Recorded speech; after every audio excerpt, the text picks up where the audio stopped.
Good afternoon students. पिछली class में अपन ने अध्ययन किया कि रासायनिक अभिक्रियाओं के प्रकार पढ़े, जिसमें अपन ने पढ़ा कि संयोजन अभिक्रिया क्या होती है, यानी कि एडिशन रिएक्शन क्या होती है। उसके बाद अपन ने पढ़ा विस्थापन अभिक्रिया क्या होती है, और उसके बाद अपन ने पढ़ा द्विविस्थापन अभिक्रिया। तो आज अपन यहीं से स्टार्ट करते हैं। द्विविस्थापन अभिक्रिया यानी कि डबल डिस्प्लेसमेंट रिएक्शन। विस्थापन में अपन ने पढ़ा कि कोई एक शक्तिशाली तत्व एक कमज़ोर तत्व को उसके विलयन से हटा देता है, तो ऐसी रासायनिक अभिक्रिया विस्थापन अभिक्रिया कहलाती है। हमने विस्थापन अभिक्रिया में देखा कि कॉपर सल्फेट जो विलयन था हमारे पास, उसमें हमने लोहे की कील डाल दी। 20 मिनट के बाद हमने देखा कि कॉपर सल्फेट विलयन का जो नीला रंग है वो गायब हो गया। तो ऐसा क्यों हुआ भाई? किस लिए हुआ? ऐसा इसलिए हुआ कि कॉपर सल्फेट विलयन में से कॉपर लोहे के साथ जब क्रिया करता है तो लोहा जो है वो कॉपर की अपेक्षा अधिक पावरफुल है, इसलिए कॉपर सल्फेट विलयन में से कॉपर को उसके विलयन से यानी कि सॉल्यूशन से हटा देता है। इसीलिए इस रासायनिक अभिक्रिया को विस्थापन अभिक्रिया यानी कि डिस्प्लेसमेंट रिएक्शन कहते हैं। उसके बाद हम पढ़ रहे हैं डबल डिस्प्लेसमेंट रिएक्शन, द्विविस्थापन अभिक्रिया। द्विविस्थापन नाम से ही क्लियर हो रहा है कि दो चीज़ों का विस्थापन हो रहा है। विस्थापन में तो ओनली एक चीज़ का क्या होता है? विस्थापन होता है, और द्विविस्थापन में दो चीज़ों का विस्थापन होता है। किसका भी? ऐसी केमिकल रिएक्शन जिसमें आयन्स एक्सचेंज होते हैं, ऐसी केमिकल रिएक्शन जिसमें आयनों की अदला बदली होती है, वह रासायनिक अभिक्रिया a reaction which new compound are formed by metal exchange of ions between two compounds. दो कंपाउंड के बीच में आयन्स का एक्सचेंज होना, दो कंपाउंड के बीच में आयन्स का एक्सचेंज होना डबल डिस्प्लेसमेंट रिएक्शन कहलाती है। यानी कि वह रासायनिक अभिक्रिया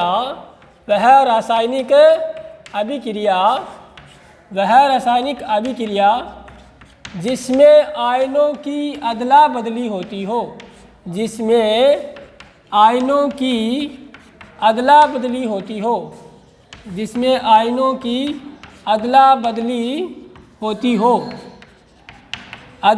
होती हो, द्विविस्थापन अभिक्रिया कहलाती है। A reaction which new compounds are formed by mutual exchange of ions between two compounds.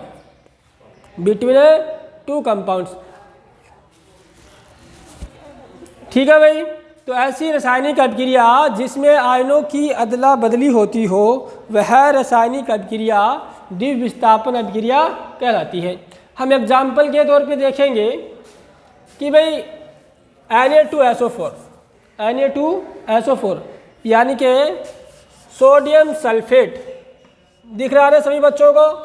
Na2SO4 की रिएक्शन जब BaCl2 सोडियम सल्फेट की अभिक्रिया जब बेरियम क्लोराइड से करवाते हैं, Na2SO4 की अभिक्रिया हम किससे करवाते हैं? बेरियम क्लोराइड से करवाते हैं। तो हमारे पास BaSO4 प्लस 2NaCl मिलता है। आप सभी को पता है NaCl साधारण नमक का सूत्र है, साधारण नमक का फॉर्मूला है, जो कि पानी में घुलनशील है। जब हम Na2SO4 की अभिक्रिया BaCl2 के साथ करवाते हैं तो Na2SO4 के पास जो SO4 आयन है वो बेरियम के साथ जुड़ जाएंगे, जो क्लोरीन आयन है वो सोडियम के साथ जुड़ जाएंगे। यानी कि दोनों के जो आयन्स हैं उनकी आपस में अदला बदली हो जाएगी। एक तो बन जाएगा BaSO4 और एक बन जाएगा 2NaCl, BaSO4 प्लस 2NaCl। अब यहाँ पर इस रिएक्शन में समझने की दूसरी बात यह है कि बनने वाला BaSO4 यानी कि बेरियम सल्फेट, BaSO4 यानी कि बेरियम सल्फेट, ये जो बेरियम सल्फेट है, बेरियम सल्फेट पानी में नहीं घुलता। जैसे ही ये सॉल्यूशन बनेगा, बनने के बाद में ये बेरियम सल्फेट है एक वाइट कलर के रूप में नीचे जम जाएगा और सोडियम क्लोराइड और बेरियम सल्फेट अलग अलग हो जाएंगे। नमक और बेरियम सल्फेट एक दूसरे में मिलेंगे नहीं और ये नीचे जम जाएगा। ठीक है भाई, तो हम देखते हैं कि इस रासायनिक अभिक्रिया में BaSO4 का अवक्षेप का निर्माण होता है, यानी कि प्रेसिपिटेट का निर्माण होता है, अवक्षेप का निर्माण होता है। इसलिए इस अभिक्रिया को अवक्षेपण अभिक्रिया भी कहते हैं, यानी कि इस रासायनिक अभिक्रिया में अवक्षेप का निर्माण होता है, इसलिए इसे हम अवक्षेपण अभिक्रिया भी कहते हैं। इस रासायनिक अभिक्रिया को अवक्षेपण अभिक्रिया क्यों कहते हैं? क्योंकि इसमें अवक्षेप का निर्माण होता है, प्रेसिपिटेट का निर्माण होता है। In this reaction formed by precipitate, so this reaction is called precipitation reaction. Sodium sulphate की अभिक्रिया बेरियम क्लोराइड से करवाते हैं तो BaSO4 नामक एक अवक्षेप बनता है, प्रेसिपिटेट बनता है, इसलिए इसे प्रेसिपिटेशन रिएक्शन भी कहते हैं। अब देखो अगली हम रिएक्शन पढ़ेंगे जो कि मोस्ट इम्पोर्टेंट रिएक्शन है। अपने एग्ज़ाम के दृष्टि से अगर देखा जाए तो ये ऑक्सीडेशन, रिडक्शन और रेडॉक्स बहुत ही इम्पोर्टेंट अभिक्रियाएं हैं। देखिए भाई,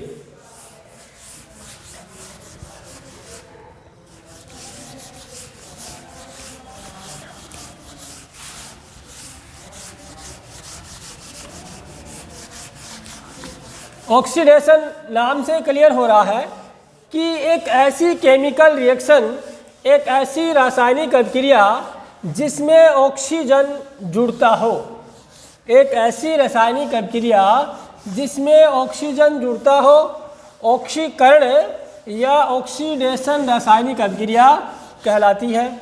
या दूसरे शब्दों में हम कहें, एक ऐसी रासायनिक अभिक्रिया जिसमें ऋण विद्युतीय तत्व जुड़ता हो, ऑक्सीकरण अभिक्रिया कहलाती है।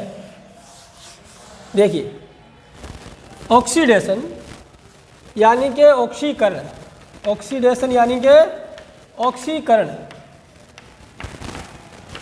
ऑक्सीकरण में क्या होता है? दो चीज़ें होती है। ऑक्सीकरण में दो चीज़ें होती हैं, या तो ऑक्सीजन जुड़ता हो, या तो ऑक्सीजन जुड़ता हो, या तो ऑक्सीजन जुड़ता हो या हाइड्रोजन हटता हो, या हाइड्रोजन हटता हो। ऑक्सीडेशन में दो चीज़ें होती है, एडिशन ऑफ रिएक्टेंट O2 यानी कि ऑक्सीजन का जुड़ना, एडिशन होना, ऑक्सीजन का ऐड होना या हाइड्रोजन का रिमूव होना। दो कंडीशन हो सकती है, addition of oxygen, remove of hydrogen. ठीक है भाई, ऐसी रासायनिक अभिक्रिया जिसमें ऑक्सीजन जुड़ता हो या हाइड्रोजन हटता हो, ऑक्सीकरण या ऑक्सीडेशन अभिक्रिया कहलाती है। ये जो परिभाषा है अपनी किताब में दी गई है, ये परिभाषा ऑक्सीकरण और अपचयन को समझाने के लिए सफिशिएंट नहीं है। इसलिए हम कहेंगे ऑक्सीडेशन रासायनिक अभिक्रिया वह अभिक्रिया होती है जिसमें ऑक्सीजन जुड़ता हो। नंबर 1, ऑक्सीजन जुड़ता हो। अगर ऑक्सीजन नहीं है तो कोई ऋण विद्युतीय तत्व, इलेक्ट्रोनेगेटिव एटम भी जुड़ता हो, इलेक्ट्रोनेगेटिव भी जुड़ता हो।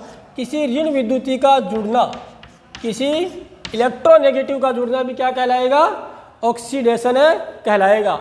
या हाइड्रोजन अगर न हो तो ऐसी कंडीशन में धन विद्युतीय का हटना, ऐसी कंडीशन में धन विद्युती का हटना भी ऑक्सीडेशन कहलाता है। तो 4 चीज़ें याद रखनी है। वह केमिकल रिएक्शन जिसमें या तो ऑक्सीजन ऐड होता हो या ऋण विद्युती ऐड होता हो, या हाइड्रोजन हटता हो या धन विद्युती हटता हो, तो ऐसी रासायनिक अभिक्रिया ऑक्सीकरण अभिक्रिया कहलाती है। नंबर 2, अपचयन यानी कि रिडक्शन। अपचयन में क्या होगा, इसका उल्टा होगा। ऐड कौन होगा, हाइड्रोजन ऐड होगा, और रिमूव कौन होगा, ऑक्सीजन होगा। भाई ऐसी रासायनिक अभिक्रिया जिसमें हाइड्रोजन जुड़ता हो, या ऑक्सीजन रिमूव होता हो, ऑक्सीजन हटता हो, तो ऐसी रासायनिक अभिक्रिया क्या कहलाएगी, अपचयन कहलाएगी। ठीक इसी प्रकार जैसे कि ऑक्सीकरण बताया मैंने, वैसे इसमें होगा। इतनी परिभाषा जो है अपचयन को परिभाषित करने के लिए सफिशिएंट नहीं है। ऐसी कंडीशन में नहीं है जब हाइड्रोजन और ऑक्सीजन दोनों ही उपस्थित ना हो, तो ऐसी कंडीशन में हम अपचयन किसे कहेंगे, यानी कि किसी धन विद्युती का जुड़ना भी अपचयन होता है। किसी धन विद्युती का जुड़ना भी क्या होता है, अपचयन होता है। या किसी इलेक्ट्रोनेगेटिव यानी कि ऋण विद्युती का हटना भी अपचयन होता है। किसी ऋण विद्युती का हटना भी अपचयन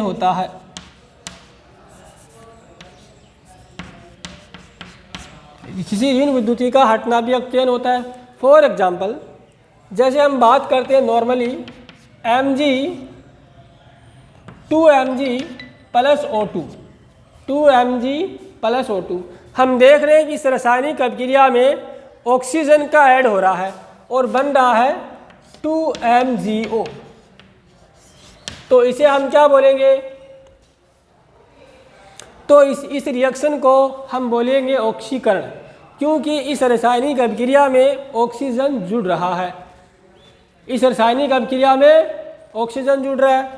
जैसे हम बात करते हैं 2H2O, जैसे ही जल के अणु को हम हीट देंगे, गर्म करेंगे, तो ये हाइड्रोजन और ऑक्सीजन में टूट जाएगा। 2H2 प्लस O2, यहाँ पर जल के हाइड्रोजन के साथ ऑक्सीजन जुड़ा हुआ था, तो यहाँ पर ऑक्सीजन अलग हो गया, तो ये कौन सी अभिक्रिया हो गई, अपचयन हो गई। तो सीधे तो हमें समझ में आ रहा है कि ऑक्सीजन जुड़ रहा है तो ऑक्सीकरण, अगर ऑक्सीजन हट रहा है तो अपचयन। अगर कुछ कंडीशन ऐसी होती है जिनमें ऑक्सीजन और हाइड्रोजन दोनों भी नहीं होते हैं, ऐसी कंडीशन में हम कैसे डिसाइड करेंगे कि ऑक्सीकरण है या अपचयन है। ऐसी कंडीशन में हमें यह चीज़ देखनी होगी कि अगर ऋण विद्युतीय तत्व जुड़ रहा है तो ऑक्सीकरण कहेंगे, अगर ऋण विद्युतीय तत्व हट रहा है तो हम अपचयन कहेंगे।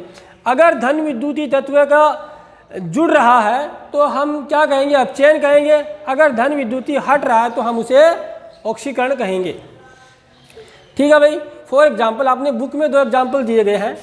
2Cu प्लस O2, Cu यानी कि कॉपर जब ऑक्सीजन के साथ रिएक्शन करता है तो बनता है 2CuO, क्यूप्रस ऑक्साइड बनता है 2CuO।